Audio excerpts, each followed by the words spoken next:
For more on Wang Yi's visit to the United States, let me turn to Victor Gao in Beijing, a frequent guest on our program. He's a current affairs commentator. Victor, welcome back. Thank you very much for having me. First, I want to get your take on the tone of this news conference between Secretary Kerry and Foreign Minister Wang Yi. Your take?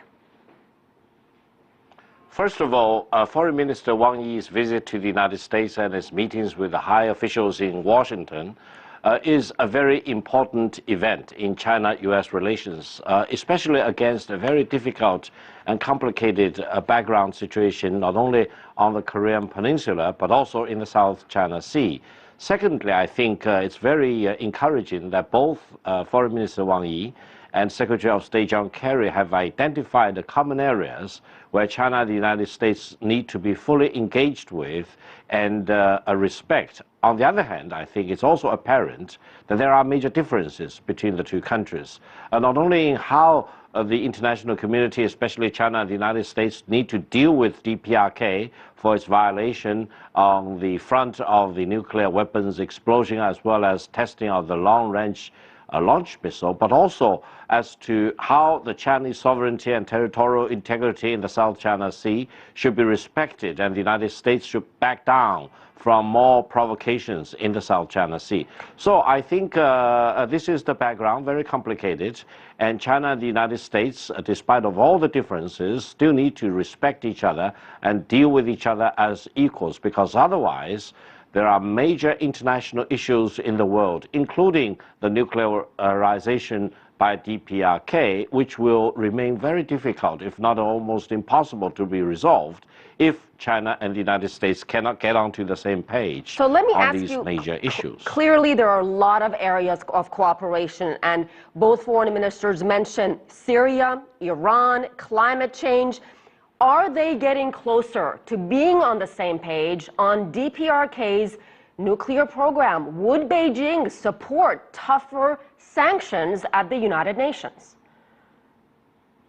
Well, China has made its position known, not only now, but also over the past several years, that China is fully committed to achieving denuclearization on the Korean Peninsula. China will not recognize any country on the Korean Peninsula as a nuclear weapons state, and China will do whatever that's necessary to achieve the ultimate goal of denuclearization. That's very, very firm position on the table, and I think the United States need to recognize that, and China supports the United Nations Security Council adopting tougher resolutions, imposing more sanctions on DPRK so that it will back away from its nuclear weapon program. On the other hand, purely from the Chinese perspective, we see a very conflicting United States.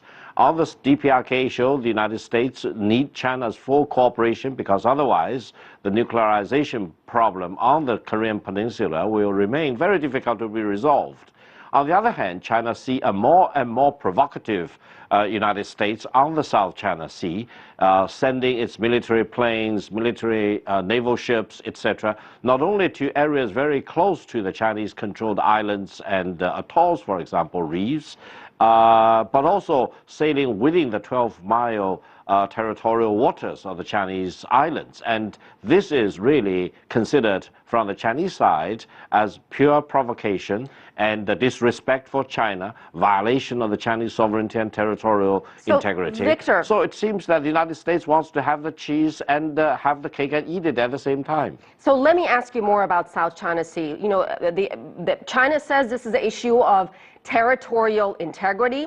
U.S. says this is about militarization, it's about freedom of the seas. How can the two sides with such competing claims meet somewhere in the middle? Well, first of all, if the United States can ever cite any incidents in recent history where freedom of navigation in the South China Sea, both on the sea as well as in the air, has been violated, be my guest. The United States cannot come up with any specific incidents of such violation. Therefore, the freedom of navigation excuse is purely an excuse. There has been no violation by any country, not only by China or by any other country in that particular body of water. Secondly, I would say the U.S. claim that China is militarizing the South China Sea is pure fallacy. Why? Because China has been here for thousands of years. And the Chinese claims and Chinese sovereignty and territorial integrity have a track record dating back for hundreds of years. And the Chinese sovereignty over these islands dated back to times when all the other nations in this part of the world were not as they are today. Many of these countries achieved their independence only after the end of the Second World War, whereas China took over all these islands as part of the unconditional surrender of Imperial Japan after its unconditional surrender to the Allied forces, including the United States and China. Therefore, I think the more U.S. becomes more aggressive in promoting its own agenda, in the excuse of protecting freedom of navigation, it probably can fool a teenager, but if you want to fool a big country like China, no way. Therefore, that's the conflicting messages China gets from the United States. On the one hand, the U.S. wants full cooperation for China on the DPRK nuclearization issue, but on the South China Sea, it's very, very belligerent. It's very, very provocative. How should China reconcile the different and conflicting positions from the United States? What is the exact ultimate goal and the agenda that Washington wants to achieve in its relations with China? You cannot have the cake and eat it at the same time. This is international relations 1.0. Very, very simple things. You need to incentivize China to do the right thing. China will do the right thing, but you cannot create a disincentive incentives so that China will move other way and come up with very, very conflicting views as to the ultimate strategic goals of the United States in its dealings with China.